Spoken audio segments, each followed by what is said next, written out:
This is a story about a world obsessed with stuff. It's a story about a system in crisis.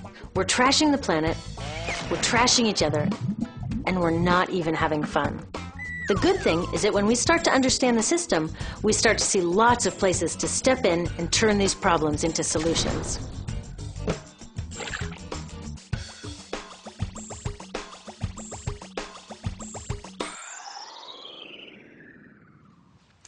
One of the problems with trying to use less stuff is that sometimes we feel like we really need it. What if you live in a city like, say, Cleveland, and you want a glass of water? Are you going to take your chances and get it from the city tap? Or should you reach for a bottle of water that comes from the pristine rainforest of Fiji? Well, Fiji brand water thought the answer to this question was obvious, so they built a whole ad campaign around it. It turned out to be one of the dumbest moves in advertising history. You see, the city of Cleveland didn't like being the butt of Fiji's jokes, so they did some tests, and guess what? These tests showed a glass of Fiji water is lower quality, it loses taste tests against Cleveland tap, and costs thousands of times more. This story is typical of what happens when you test bottled water against tap water. Is it cleaner? Sometimes, sometimes not. In many ways, bottled water is less regulated than tap. Is it tastier? In taste tests across the country, people consistently choose tap over bottled water. These bottled water companies say they're just meeting consumer demand. But who would demand a less sustainable, less tasty, way more expensive product, especially one you can get for almost free in your kitchen? Bottled water costs about 2,000 times more than tap water. Can you imagine paying 2,000 times the price of anything else? How about a $10,000 sandwich? Yet people in the U.S. buy more than 500 million bottles of water every week.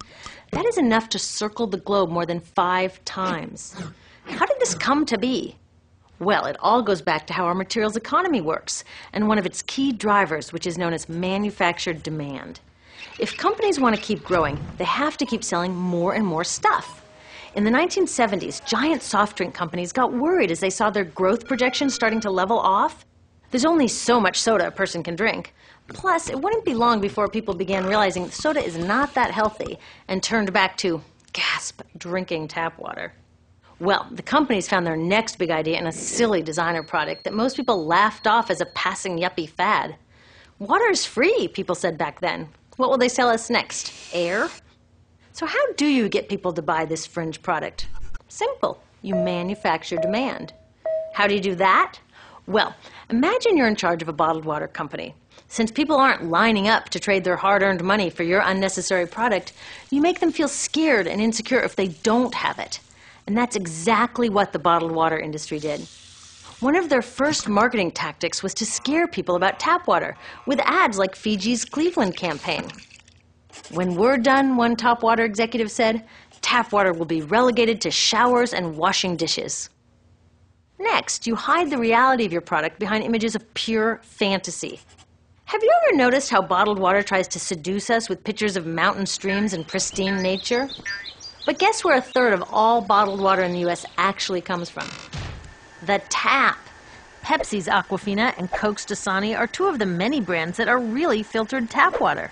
But the pristine nature lie goes much deeper. In a recent full-page ad, Nestle said, bottled water is the most environmentally responsible consumer product in the world. What?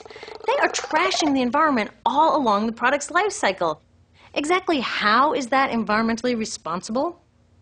The problems start here with extraction and production, where oil is used to make water bottles. Each year, making the plastic water bottles used in the U.S. takes enough oil and energy to fuel 1 million cars. All that energy spent to make the bottle, even more to ship it around the planet, and then we drink it in about 2 minutes? That brings us to the big problem at the other end of the life cycle, disposal. What happens to all these bottles when we're done? 80% end up in landfills, where they will sit for thousands of years, or in incinerators, where they are burned, releasing toxic pollution. The rest gets collected for recycling. I was curious about where the plastic bottles that I put in the recycling bins go. I found out that shiploads were being sent to India, so I went there. I will never forget riding over a hill outside Madras, where I came face to face with a mountain of plastic bottles from California. Now, real recycling would turn these bottles back into bottles. But that wasn't what was happening here. Instead, these bottles were slated to be downcycled, which means turning them into lower quality products that would just be chucked later. The parts that couldn't be downcycled were thrown away there, shipped all the way to India just to be dumped in someone else's backyard. If bottled water companies want to use mountains on their labels, it would be more accurate to show one of these mountains of plastic waste.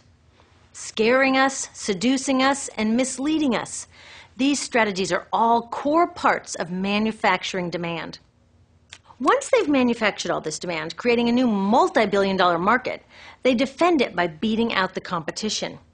But in this case, the competition is our basic human right to clean, safe drinking water. Pepsi's vice chairman publicly said, "The biggest enemy is tap water." They want us to think it's dirty and bottled water is the best alternative. In many places, public water is polluted, thanks to polluting industries like the plastic bottle industry. And these bottled water guys are all too happy to offer their expensive solutions, which keep us hooked on their products. It is time we took back the tap. That starts with making a personal commitment to not buy or drink bottled water unless the water in your community is truly unhealthy. Yes, it takes a bit of foresight to grab a reusable bottle on the way out, but I think we can handle it. Then take the next step. Join a campaign that's working for real solutions, like demanding investment in clean tap water for all. In the U.S., tap water is underfunded by $24 billion, partly because people believe drinking water only comes from a bottle. Around the world, 1 billion people don't have access to clean water right now. Yet cities all over are spending millions of dollars to deal with all the plastic bottles we throw out. What if that money was spent improving our water systems, or better yet, preventing pollution to begin with? There are many more things we can do to solve this problem. Lobby your city officials to bring back drinking fountains. Work to ban the purchase of bottled water by your school, your organization, or entire city.